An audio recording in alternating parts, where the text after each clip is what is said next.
موبيليس. معا نصنع المستقبل.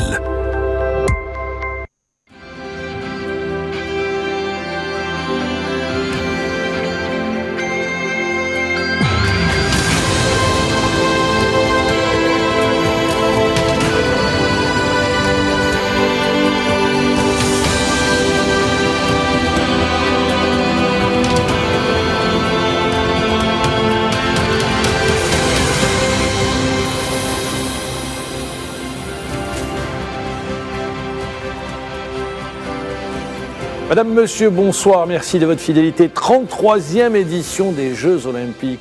Le rêve, les Jeux Olympiques, et à Paris, ça a débuté déjà depuis 3 jours. On reviendra aujourd'hui sur l'ensemble des disciplines où nos athlètes étaient engagés, sur la cérémonie d'ouverture, bien évidemment, sur les couacs qu'il y a eu durant ces débuts, ou cette entame de compétition. Pour en parler, qui mieux que Sid Alisiev, rappelons-le, première participation aux Jeux Olympiques, c'était à Sydney, médaille d'argent sur 5000 mètres. Sid Alisiev, médaille d'argent sur 5000. Merci une nouvelle fois d'avoir répondu à notre invitation et d'être avec nous, de nous accompagner sur cette grande manifestation que sont les Jeux Olympiques. Avec nous, Sid Ahmed Khadis. Bonsoir, Sid Ahmed. Bonsoir, Mamar, et bonsoir à notre cher champion, Saïd Alisiev, qu'on salue et qu'on remercie d'avoir accepté notre invitation. Merci, bonsoir à vous, bonsoir à tous. Merci. Alors, la question, elle est inévitable, Sid Alisiev. Première participation, c'était à Sydney en 2000. Qu'est-ce que ça représente pour un athlète, les Jeux Olympiques ? Les Jeux Olympiques, Ma'ammar, c'est le summum. Hein. C'est le summum des compétitions. C'est une compétition qui est très, très médiatisée. Et surtout Ma'ammar, quand on sait que c'est une compétition qui est médiatisée, c'est-à-dire une compétition qui est très très importante. Donc, et quand on est favori, on est très très très très stressé, on a peur, tout ça, de mal faire, de pas être bien. Moi, je me rappelle, 1992, Nordin Morsli, favori sur le 1500 mètres et qui ne sera pas sur le podium. Et une semaine après, il avait battu le record du monde, si vous vous en souvenez. Bien sûr, Ma'ammar, moi aussi, je suis passé par là. En 2000, j'ai gagné tous les... Vous aviez gagné sur les meetings, vous avez tout gagné. Et on vous attendait pour la médaille d'or. Ouais. Ça a été une médaille d'argent. Les Jeux Olympiques, c'est autre chose. C'est autre chose. C'est comme ça, parce que regarde, tout le monde parle, tout le monde regarde, tout ça. Donc c'est une compétition. Il y a plus de pression sur les athlètes. Bien sûr, parce que les Jeux Olympiques, c'est un peu politisé, c'est pas comme les meetings. Les meetings, c'est on représente peut-être nous-mêmes, peut-être on représente. Et les meetings, c'est sur une course. Ouais. C'est une course, donc les Jeux Olympiques, on sait que tout le monde regarde, tout le monde met sur nous, le pays, les responsables des pays, les politiciens, les présidents, les ministres, donc tout le monde veut que... C'est la fierté d'une nation, bien une sûr, médaille d'or. La médaille, quelle que soit sa couleur, elle est importante. Je vous pose la question. Oui, franchement, oui. Parce que vous rentrez dans l'histoire des Jeux Olympiques. Vous avez remporté une médaille. Moi, à l'époque, je voulais gagner là, mais j'avais le potentiel, j'avais le niveau pour gagner une médaille d'or. J'ai pas réussi quand même mais j'étais très très content quand même. Vous savez, Ma'ammar, le moment quand on monte sur le podium, je ne peux pas expliquer, c'est inexplicable. Ça se bouscule dans la tête, il y a des images qui arrivent, ça se bouscule. On refait le film un peu de sa carrière. Des sacrifices surtout. Bien sûr, parce que c'est une compétition qui est très très importante, même par rapport aux championnats du monde, tout ça. Les championnats du monde, c'est chaque 2 ans, donc l'importance, elle est un peu moins. C'est quelque chose quand même. Alors, il y a la cérémonie d'ouverture. On a vu nos athlètes qui étaient sur un bateau, sur un petit bateau, et on les avait avec les tenues traditionnelles. C'est important entre la cérémonie d'ouverture et la première course. Comment on vit cette période ? Est-ce qu'on se met dans une bulle ? Moi, généralement, les athlètes c'est-à-dire qui vont aux Jeux Olympiques pour gagner une médaille, qui vont aux Jeux Olympiques avec le titre de favori. il ne participe pas à la cérémonie, vous savez, la cérémonie d'ouverture. C'est fatigant. C'est fatigant. Il faut aller 2-3 heures avant. Après, la c'est tout cérémonie, ça dure très longtemps. Elle dure 3 ou 4 heures. Donc, on rentre tard le soir. Donc, et toute la donc, et tout ça, c'est en étant debout. Ouais. Donc, c'est fatigant. C'est contraignant. Moi, j'ai jamais assisté à même Nordin Muslim, même les champions à l'époque, tout ça. Donc, c'est tellement Ma'ammar, un athlète qui est favori, il voit Les focus. Moi, quand je suis parti à Sydney, Ma'ammar, je ne suis pas sorti de l'hôtel et du stade. Hôtel Stade. Hôtel Stade, franchement, Ma'ammar, je compte même le temps que je reste debout. Il ne faut pas que je marche beaucoup. Et ça joue au détail, c'est dans le détail. Bien sûr, il faut qu'on soit vraiment reposé au maximum. Après, ça dépend aussi des débuts des compétitions. Parce que vous avez des compétitions qui débutent tout de suite après la cérémonie d'ouverture. Et le meilleur exemple pour cette édition-là de Paris 2024, c'est Kélian Amour. Kélian Amour qui a fait l'impasse sur la cérémonie d'ouverture, qui n'a pas voulu y assister, en disant que sa compétition débutait 2 jours après et qu'elle risquait d'être fatiguée. Elle était complètement focus sur sa compétition et le résultat, il est là, avec une performance exceptionnelle de Kélia pour les qualifs. De toute façon, les Français, son entraîneur, il ne laisse pas. Les Français sont carrés. Strict sur donc, il ne laisse pas faire la cérémonie d'ouverture, même si sa compétition, elle ne débute pas le lendemain. Hein. Donc, eux, ils sont partis là-bas pour rapporter une médaille et pas pour la cérémonie. Alors, merci pour la transition, elle est toute faite. Kélian Amour, 17 ans, elle a changé de nationalité sportive. Je rappelle, elle a fait un super parcours cette année sur différentes étapes des championnats du monde. Elle est au bar asymétrique, elle a réalisé son concours, elle se qualifie pour le concours général, mais il y a une pression. Et comment on gère ce type de pression? Parce que tout le monde attend la médaille d'or de Kélian Amour. Au bar asymétrique, je le dis bien. sa spécialité. Sa spécialité, oui. Ouais. Ça dépend, Ma'ammar. Chaque athlète et son tempérament.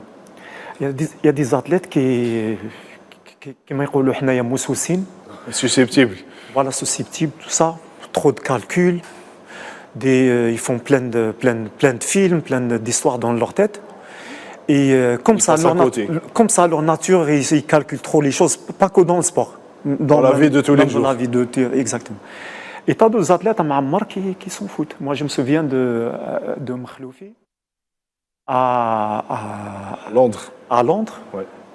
Mais Kélia, premiers Jeux Olympiques, 17 ans, avec toute une nation qui l'attend. Est-ce que à 17 ans, gérer tout cela? Après Ma'ammar, elle a grandi en France, elle est née en France. Donc elle a fait toute sa formation, son sport, tout ça en France. Vous savez, ils ont une autre vision, ils ont une autre pensée par rapport à nous. Nous, Ma'ammar, les Algériens qui vivent là, toute l'année, on les attend. Toute l'année, on est là derrière eux, on vous attend. Il faut nous faire plaisir. Ils vivent pas la pression de la même manière? Non. Pas de la même manière. Elle est en France, elle s'entraîne, elle est avec son staff, tout ça. Les entraîneurs là-bas, ils sont très très forts en la psychologie, tout ça. Préparation mentale. Voilà, préparation. Donc, moi, je me souviens à Ma'ammar, quand j'étais avec Philippe Dupont, avant les compétitions, quand il me voyait comme ça stressé, il me dit « Allez, calme-toi. On a bien travaillé, on est en forme, donc la forme, elle ne va pas partir. Donc on est en forme, il faut se faire plaisir, tout te fait plaisir à nous, à moi, chez toi, fais plaisir à ton entraîneur, à ta famille, au public. Aux âgés. Donc c'est... Alors que non, il faut bien, il faut le faire, il faut aider l'Algérie, donc tout ça, c'est des pressions... C'est une pression négative. C'est des pressions négatives, ouais. Kélian Amour, elle confirme son statut sur les éliminatoires, pour se qualifier sur les qualifs. Elle a confirmé son statut, notamment au bar asymétrique. Sur les autres concours, disons qu'elle s'est ratée. Le sol et la poutre aussi, où elle a fait un moins bon résultat. C'est ce qui lui a valu d'être 4e au classement général sur les 4 sacrés. Après, il y a les 3 Américaines qui sont devant. Moi, franchement, il y a Simone Biles à la voir. Une légende. C'est une légende. Franchement, c'est extraordinaire ce qu'elle réalise. C'est une boule de muscle, cette fille.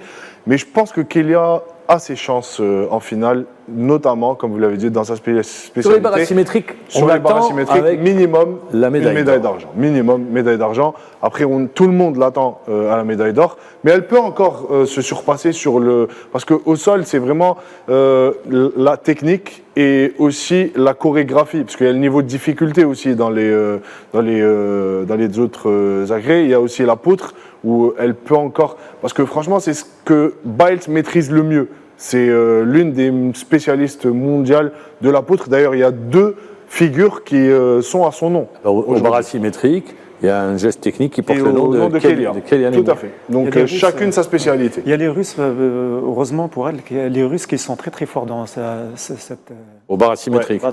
donc heureusement qu'ils ne sont pas là, donc c'est bien pour nous, pour elle. Disons-le sur ce qu'elle a démontré cette saison, sur les différentes étapes Elle du est championnat sur du une monde. forme olympique. Elle est sur une forme olympique. Maintenant, il faut gérer la période entre la fin des qualifs et la finale. Ouais. Ça, c'est une période également.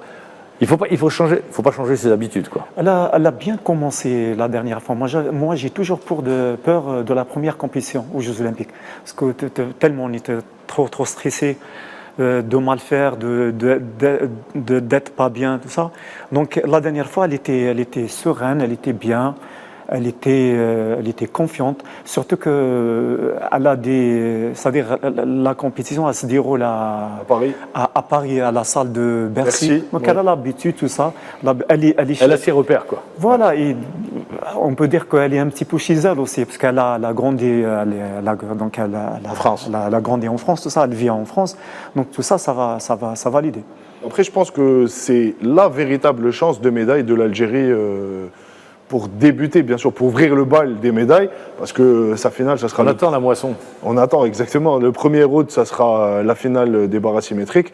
Donc vraiment, et quand on voit les qualifs qu'elle fait... Le 1er août, c'est jeudi. Jeudi, exactement. Elle n'a pas eu à forcer son talent, on le voit, c'est tellement souple, c'est tellement fluide. Donc on se dit que vraiment, le potentiel y est. Et quand on a la qualité qu'il faut, je pense qu'après, ça va dérouler, ça va se faire tout seul. Ce jeudi, Kélian Imour qui sera donc au concours en finale, au barre asymétrique, au concours général. Je le rappelle, elle s'est également qualifiée pour la finale du concours général. Alors on va parler des disciplines où là on ne s'attend pas, il n'y a pas de surprise. Même s'il a réussi un authentique exploit de se qualifier pour les quarts de finale. Après repêchage. Après repêchage. On l'attend également sur les demi-finales. On espère qu'il va se qualifier aux demi-finales. C'est Sidi Ali Boudina. C'est ses 3e Jeux Olympiques. Mais sur ce type de discipline, c'est juste d'améliorer ses performances. C'est clair, Mamar Boudina, surtout, il n'était pas très loin de la médaille à Tokyo, Oui. dans le Double. Dans le double. Ouais. Il n'était pas très loin. Voilà. Donc, il a réussi quand même cette fois-ci à passer en demi-finale. Vous savez, Mamar, c'est un sport qui est très difficile. On n'a pas en Algérie... on n'a pas, ce sport, il n'a pas accès à tout le monde. Donc ça demande beaucoup, ça demande des Plan d'eau lacs, déjà, un des bateau. rivières, des moyens, tout ça.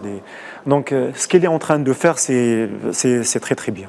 Ben Chadli, qui est également présente sur l'aviron, je le rappelle, elle a été éliminée, première participation aux Jeux Olympiques, Par ainsi contre, que elle jouera la finale pour les classements. classement entre la Finale 25e et 30e place. 30e Hein, place. c'est le classement. Tout à fait. Et je rappelle également que la 3e algérienne présente, c'est Carole. Non, ça c'est canoë-kayak. En canoë-kayak. Slalom. Je reste sur les plans d'eau. Sur les plans d'eau. Bon, elle est également première participation. Elle est passée à 2 secondes. 2 secondes de se qualifier en finale. Elle a échoué en demi-finale, Carole Bouzidi.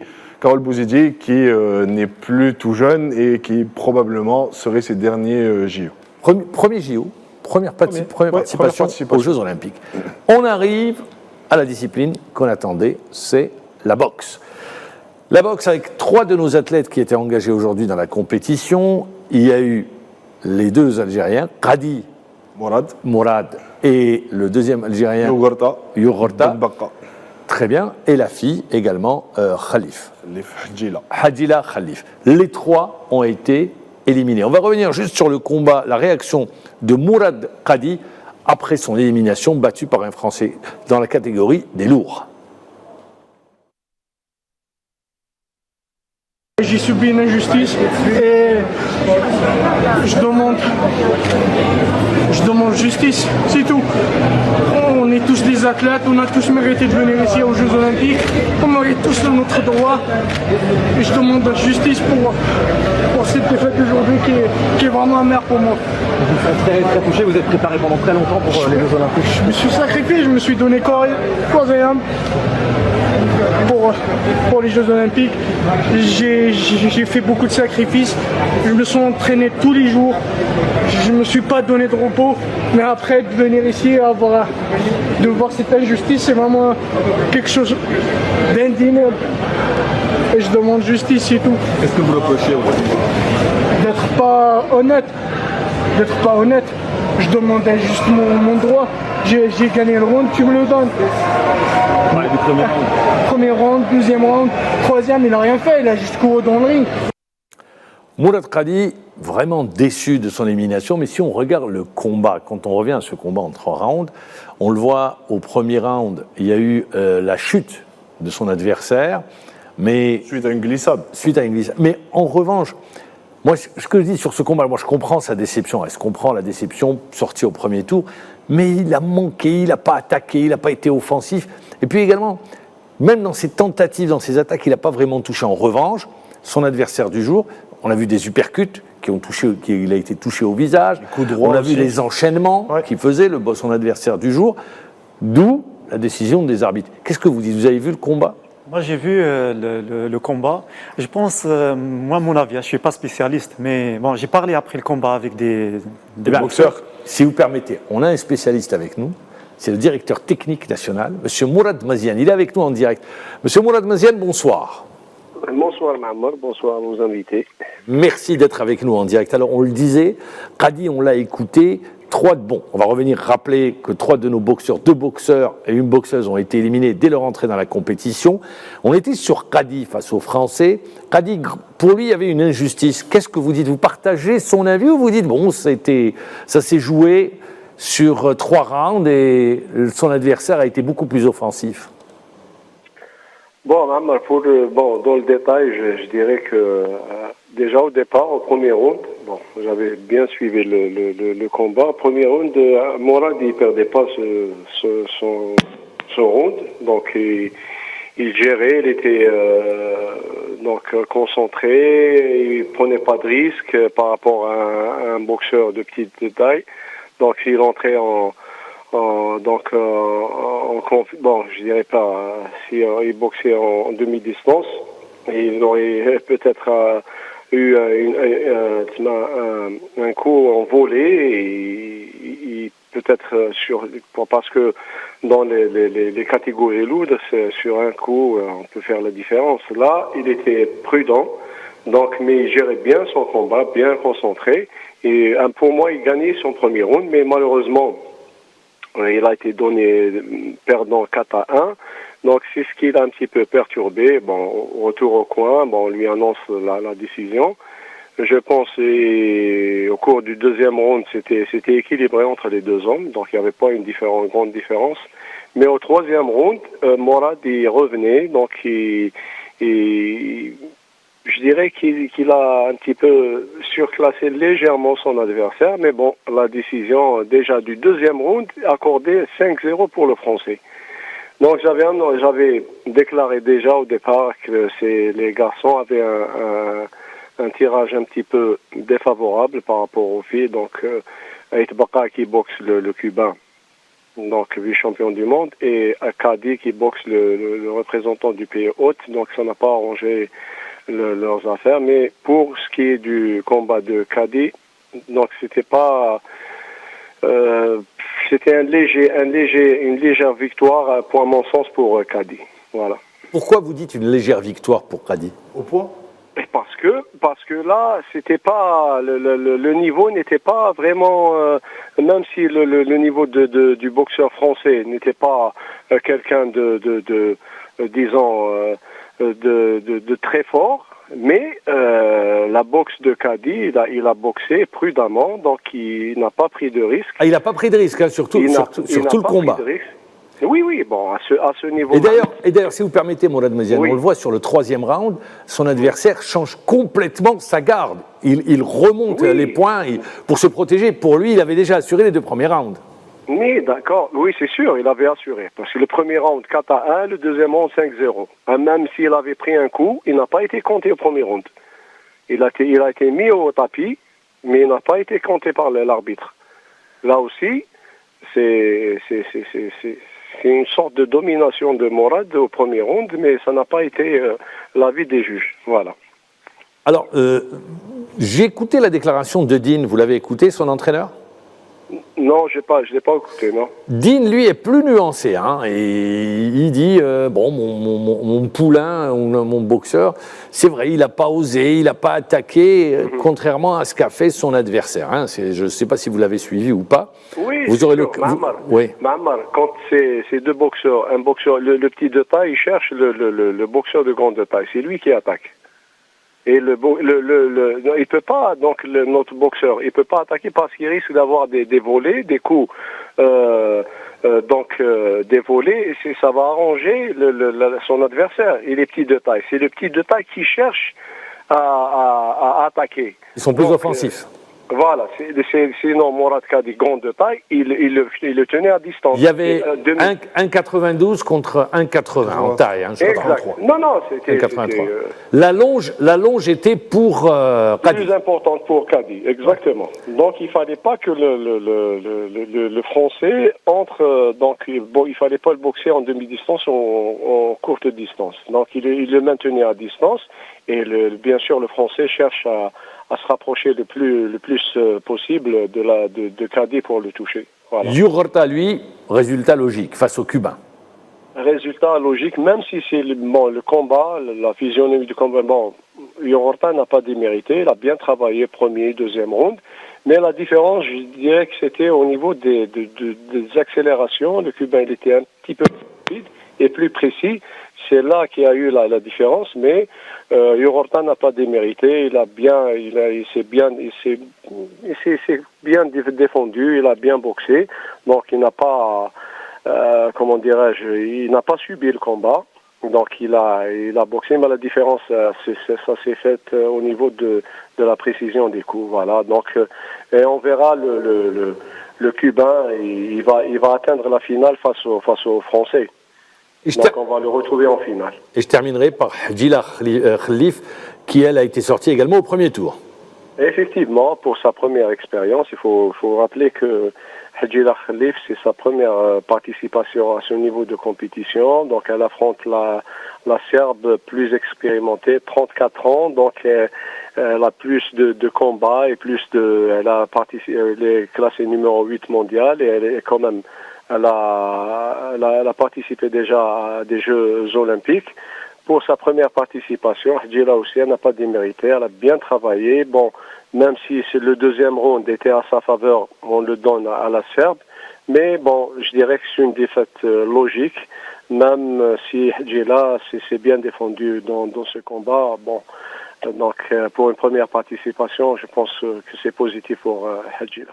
Il reste 2 boxeuses engagées, Romaïssa Boualem et Khalif également, Iman Khalif qui est engagée et qui reste potentiellement, on l'espère qu'elle aura une médaille au vu des derniers résultats qu'elle a enregistrés. Je voudrais vous poser cette question. Est-ce que la crise vécue par la Fédération algérienne de boxe a impacté, a influencé le comportement de nos boxeurs? Bon, la crise qui vaut au niveau de la Fédération, elle dure depuis 2016. Donc, oui, tout à fait. C'est sûr que ça va impacter donc les athlètes, même si on essaye sur le plan technique de les protéger et tout. C'est ce qu'on essaye de faire. Difficilement. On essaie de faire notre mieux, mais c'est sûr que ça impacte. Donc depuis déjà les Jeux de Tokyo à ce jour, les problèmes perdurent. On essaie tant bien que mal de les surpasser, mais c'est sûr que ça impacte un petit peu le côté même, parce que là, à chaque fois il y a des changements, à chaque fois il y a des perturbations, une nouvelle équipe, un nouveau président, une nouvelle politique.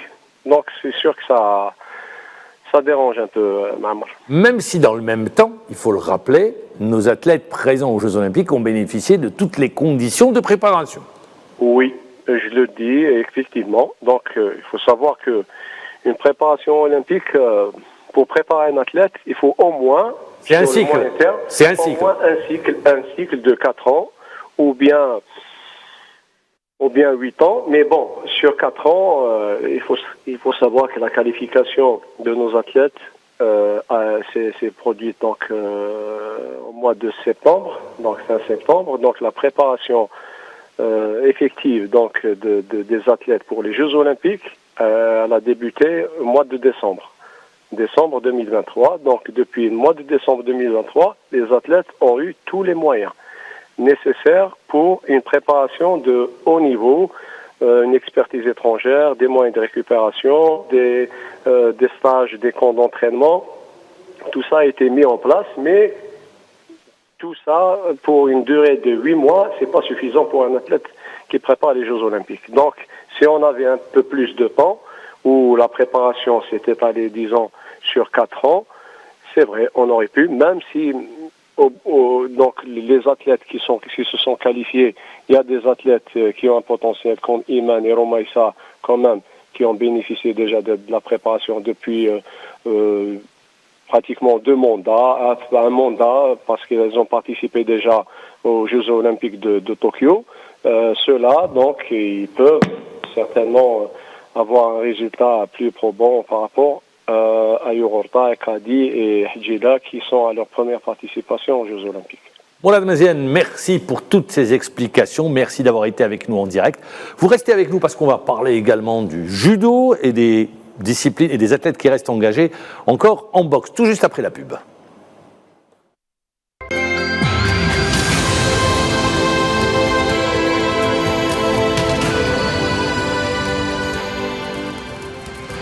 Alors, les espoirs de médailles en boxe, on reste avec la boxe, reposent maintenant sur 2 athlètes, Iman Khalif et Romaïssa Boualem. Alors, Iman Khalif, c'est dans les moins de 66 kilos. Et Romaïssa Boualem, c'est dans les moins de 50 kilos pour la catégorie. Après, je pense que c'est les pugilistes qui ont les plus de chances. Et même quand on parle de Qadi, de Ait Bakka et aussi de Hidjila Khalif, c'est leur première participation. Je pense que le facteur expérience y est pour beaucoup lors de cette édition de Paris. Or, Romaïssa Boualem et Iman Khalif ont déjà participé aux Jeux Olympiques, donc ils connaissent déjà, ils savent comment gérer cette pression. Donc je pense que Iman a beaucoup de chances de décrocher une médaille. C'est tout le mal qu'on leur souhaite. On va parler également du judo, puisque Driss Messoud, lui, n'a pu monter sur le tatami et tirer, puisqu'il était en surpoids. C'est 60 grammes 400 grammes exactement. 200 grammes de plus que ce qui est exigé. Ce qui est exigé, exactement. Ce qui est demandé plutôt. Voilà. Et donc, il n'a pas pu tout simplement concourir. Alors, je voudrais rester sur les premiers résultats. Il y a une équipe, je ne sais pas si vous l'avez vu, c'est du basketball, c'est l'équipe sud-soudanaise. L'équipe sud-soudanaise qui affronte demain les États-Unis, qui, rappelons-le, a battu Porto Rico, et c'est sa première participation. Les États-Unis qui ont battu la Serbie, maman. Qui ont battu la Serbie. Mais ce qui est intéressant dans cette équipe, c'est que tous les joueurs viennent de la NBA, donc du championnat américain. Avec un président qui est ancien joueur de la NBA. Première victoire, ça a bien évidemment donné lieu à des scènes de joie. C'est historique. C'est historique, même pour le basketball africain, c'est historique. Vous les avez vus ou pas encore? Oui, j'ai regardé, j'ai vu un reportage il n'y a pas longtemps. Ils ont joué un match amical contre les Américains, ils ont été battus d'un seul point. Et ils menaient à 20 secondes de la fin, 101-100. On dirait une équipe américaine qui joue. Clairement. Bien sûr, et donc je pense que ils vont aller très très loin dans cette compétition. Et tant mieux parce que c'est un nouveau pays, donc il n'est pas encore.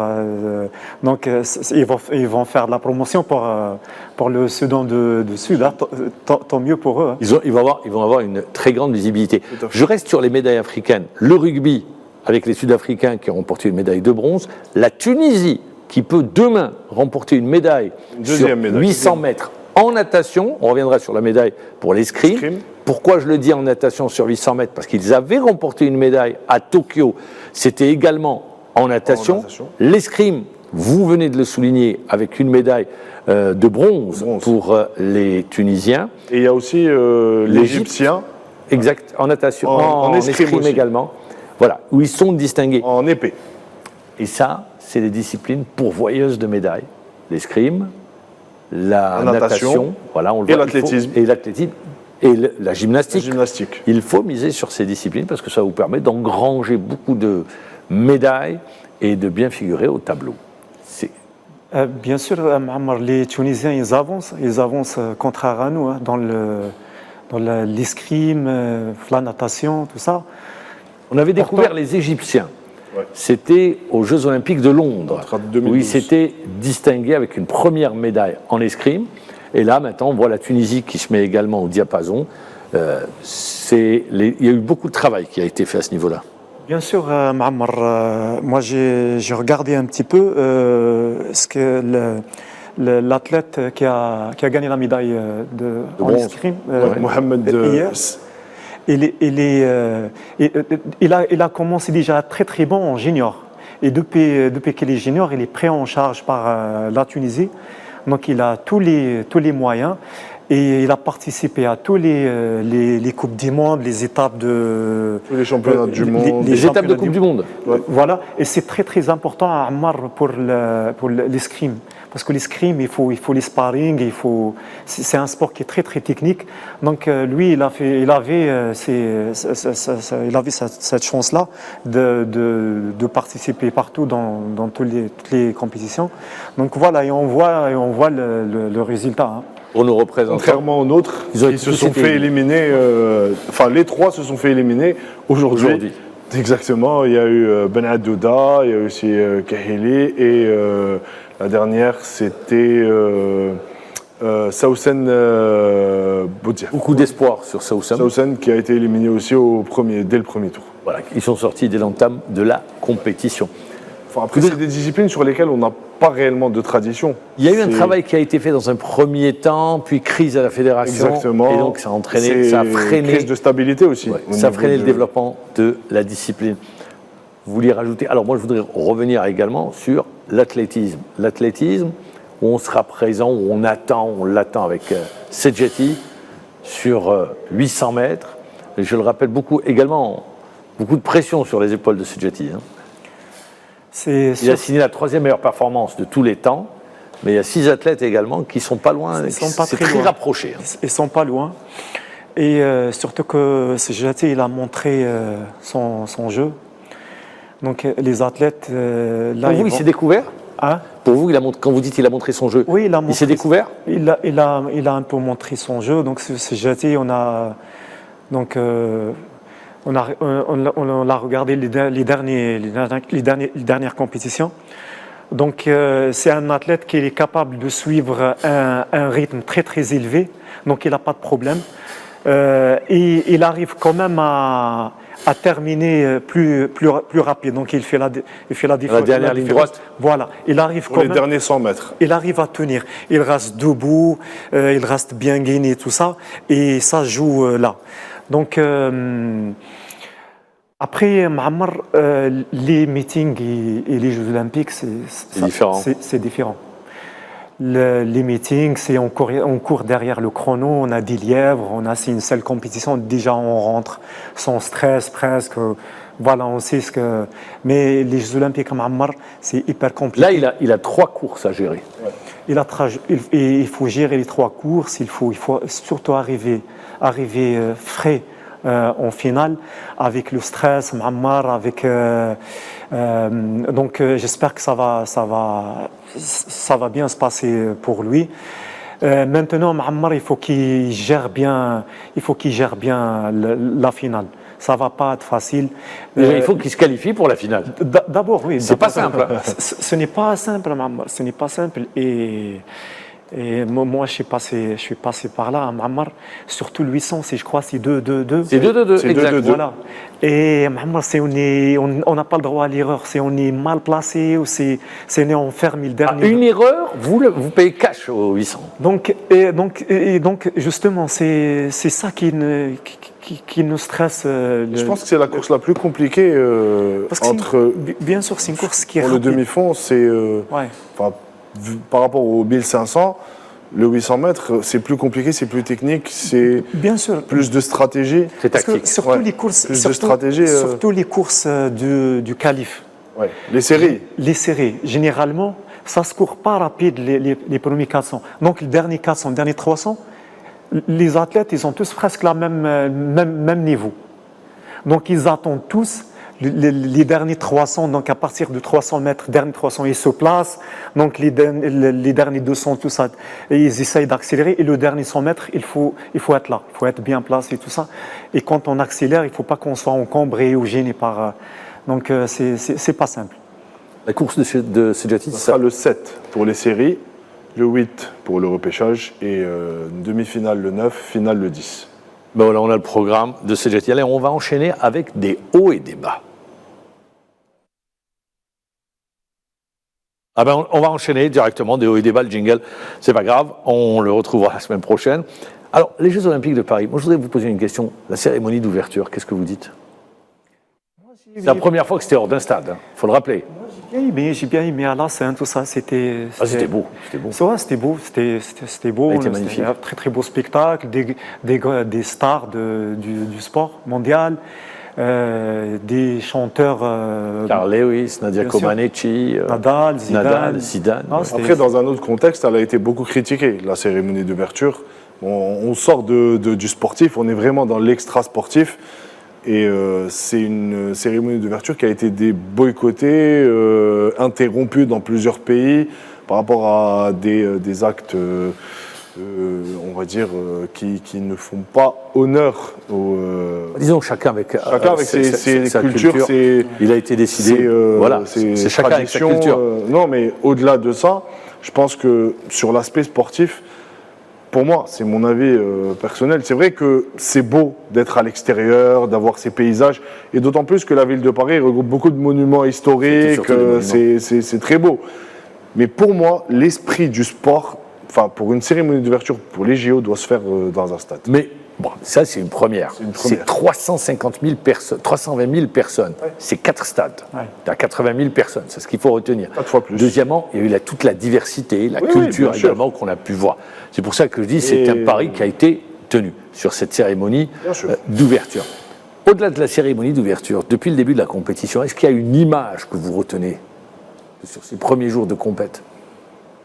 Je pense que c'est, enfin, au-delà de la cérémonie, hein, Oui, si on au-delà. parle de compétition, c'est vraiment Léon Marchand, le Français qui, vraiment, à l'arrivée, il y avait, je pense que j'ai jamais vu autant d'écart à l'arrivée y d'une avait course en plus de natation, plus de 5 6 secondes, à peu mètres, près. ouais, exactement, plus de 5-6 secondes sur le deuxième. Donc vraiment, il a marché sur l'eau sur cette course et il n'a que 22 ans. Je pense qu'il est bien parti pour décrocher pas mal de records. Entraîné par l'ex-entraîneur de Phelps. D'ailleurs, Phelps l'avait applaudi puisqu'il se trouve à Paris où il commente. Il avait appelé aussi. Oui, il l'a appelé également, il commente. Pour le féliciter. Également, c'est l'image que vous retenez? Ouais, c'est Athlète incroyable. exceptionnel, Bien sûr, c'est le futur Phelps. Hein. le futur Phelps. ouais. Bien sûr. Il a battu le record olympique de Phelps. Ouais, c'est incroyable, c'est incroyable. Il va tenter un défi également. Le doublé. Brasse, Brasse papillon. C'est énergivore, hein, ça demande beaucoup d'énergie. Ouais. C'est le même jour, c'est un pari qu'il va tenter. Il n'a pas encore décidé, mais ça sera également une grande première pour la natation mondiale. Ça Qu'un serait athlète historique. tente le même jour ce défi. Ouais. C'est-à-dire il faut vraiment gérer, aller dans le détail du détail sur le plan Et de là, la on est préparation. vraiment dans la réflexion et dans la stratégie de comment on doit aborder les courses. D'autant plus qu'il y a une des deux où il est un peu plus spécialiste que l'autre. Donc il va essayer de gérer, mais ça serait vraiment historique pour lui. Alors, on va parler également, il y a un pari qui a été tenté, c'est le triathlon, eh bien de nager dans la Seine. Or voilà que la Seine est polluée du fait des pluies qui sont abattues sur la capitale parisienne. On va écouter Anne Descamps. Quel avenir pour le triathlon?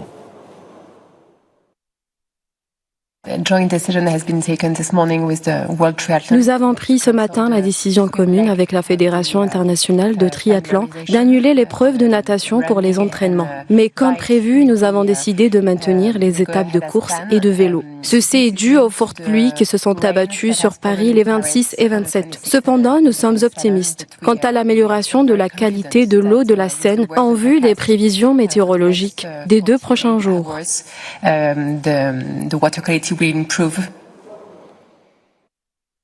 Ces changements perturbent les athlètes? Ah, clairement. Clairement, déjà, ils n'ont pas laissé. On a vu la capitale française, les pluies importantes. Hein. Déjà, ils n'ont pas laissé hier les athlètes de triathlon se familiariser avec le. Ils ont annulé l'entraînement. Ils ont annulé justement l'entraînement, tout ça. Donc jusqu'à maintenant, les athlètes, ils peuvent pas s'entraîner dans la Seine. De toute façon, Ma'ammar, moi, je m'attendais à ça. La Seine, de toute façon, elle n'a jamais. Moi, je parlais avec un nageur il n'y a pas longtemps. Il connaît très bien qu'il habite à Paris. Il m'a dit, Ali, à part la pollution ou à part il m'a dit, Ali, ils vont nager avec les rats.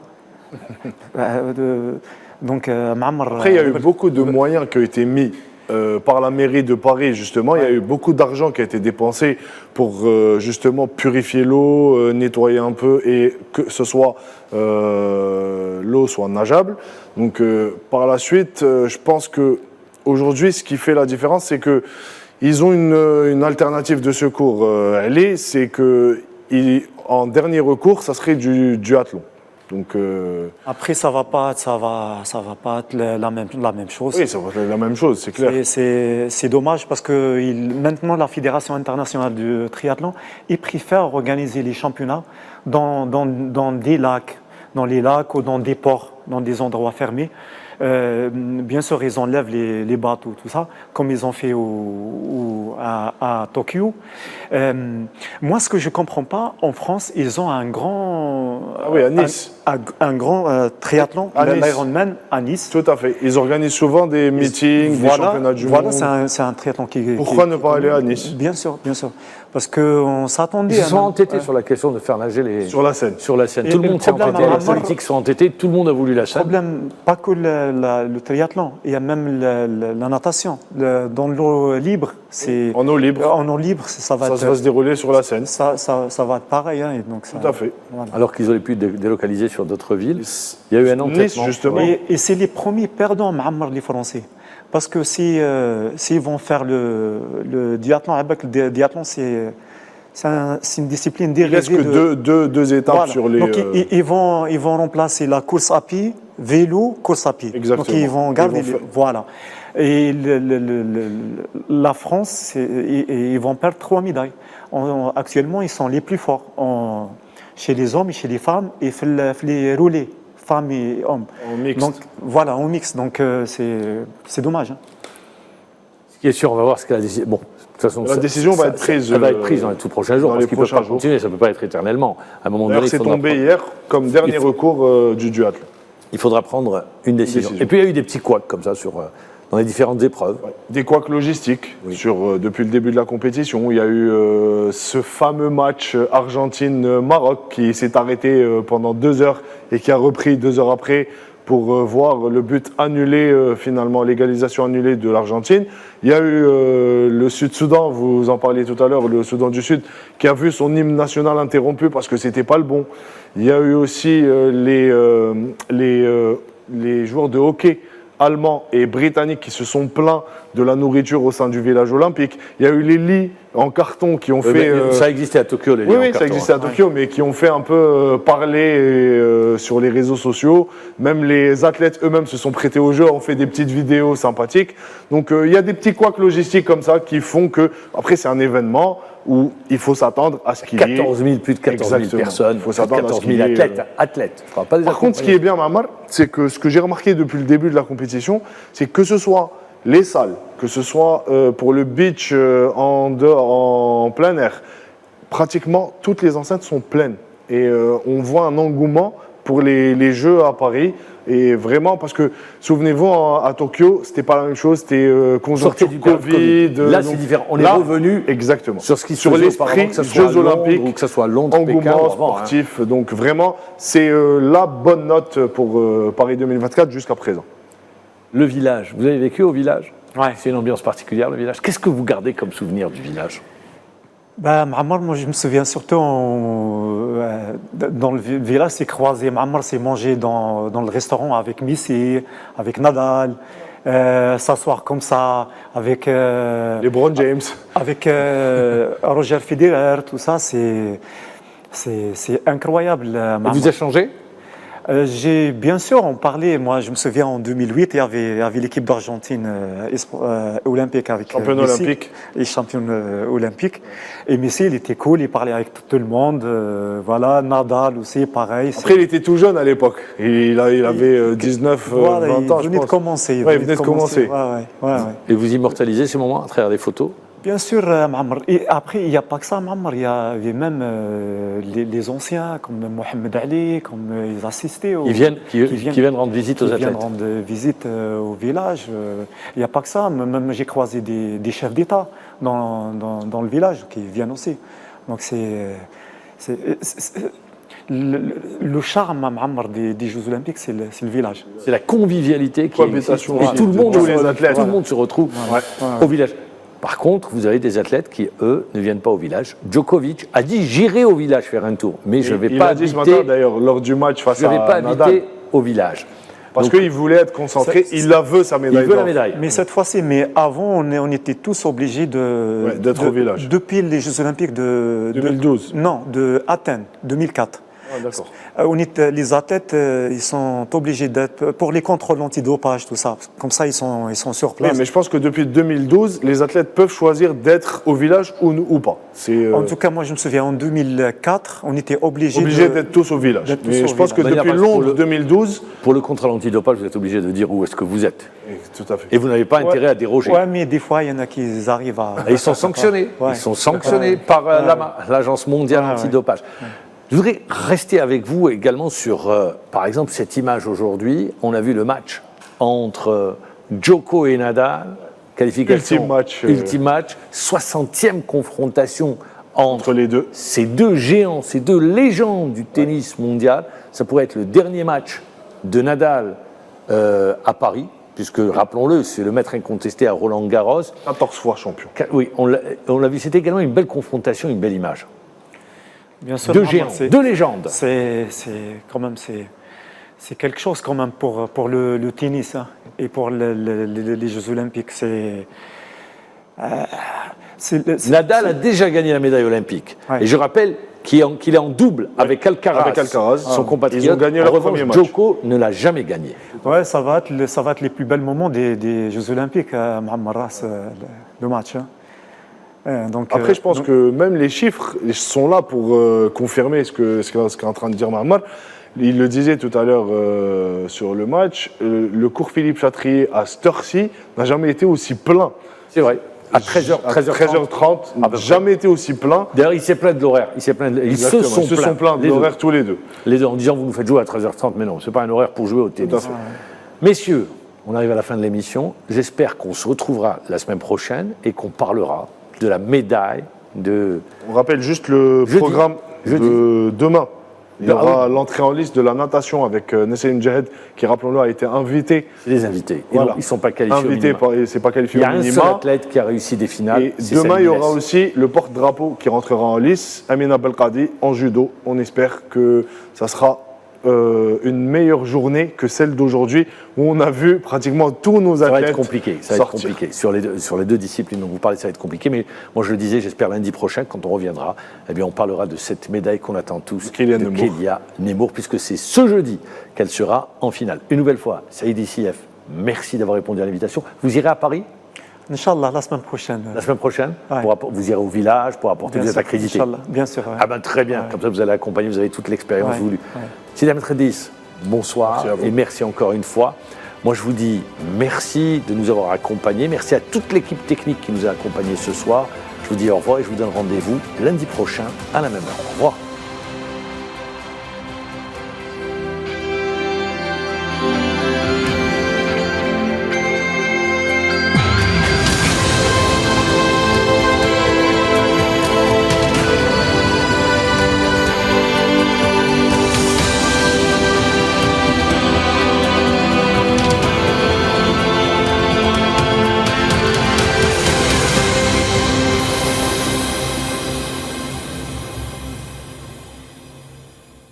قدم لكم هذا البرنامج برعاية موبيليس. موبيليس، معا نصنع المستقبل.